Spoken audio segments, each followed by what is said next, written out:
இது உங்கள் கரண் பார்ப்போம் யூடியூப் சேனல். அனைவருக்கும் வணக்கம்.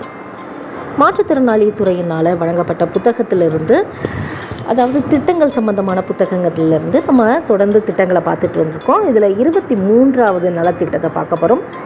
சட்ட கல்வி படித்த மாற்றுத்திறனாளிகளுக்கு உதவித்தொகை வழங்குறாங்க அப்படின்றது திட்டத்தின் சுருக்கத்தை பார்த்துருவோம்.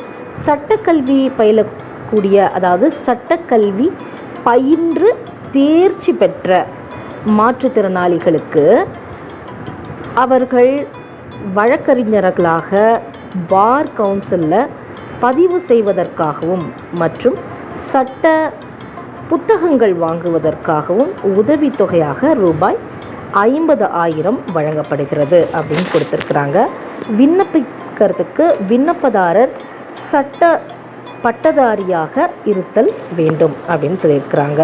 இதுக்கு என்னென்ன கொடுக்கணும் அப்படின்னு பார்த்தீங்கன்னா, 2 பாஸ்போர்ட் சைஸ் புகைப்படம், தேசிய அடையாள அட்டை, அதனுடைய கூடிய மருத்துவ சான்றிதழ் நகல், ஆதார் அட்டையினுடைய நகல், கல்வி சான்றிதழ் நகல்கள், பார் கவுன்சிலில் பதிவு செய்யப்பட்ட சான்றிதழ் நகல், இதெல்லாமே கொடுக்கணும் அப்படின்னு சொல்லியிருக்கிறாங்க.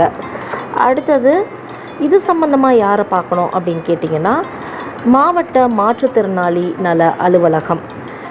இதில் ஏதாவது ப்ராப்ளம் அப்படின்னா யாரை பார்க்கணும் அப்படின்னா, உதவி இயக்குனர், சிறப்பு பள்ளிகள், மாற்றுத்திறனாளிகள் நல இயக்குனரகம், சென்னை, அவங்கள பார்க்கணுன்னு சொல்லியிருக்கிறாங்க. ஸோ இது மாதிரியான பல திட்டங்கள் நம்ம சேனலில் வந்துகிட்டே இருக்குது. தொடர்ந்து பாருங்கள். நிறைய ஷேர் பண்ணுங்கள். நிறைய மாற்றுத்திறனாளிகள் இதனால் பயனடையட்டும். லைக் பண்ணுங்கள், ஷேர் பண்ணுங்கள், கமெண்ட் பண்ணிவிட மறக்காதீங்க. சப்ஸ்கிரைப் பண்ண மறக்காதீங்க. தேங்க்ஸ் ஃபார் வாட்சிங். ஷேர் பண்ணுங்கள், கமெண்ட் பண்ணுங்கள், சப்ஸ்கிரைப் பண்ணுங்கள், சப்போர்ட் பண்ணுங்கள்.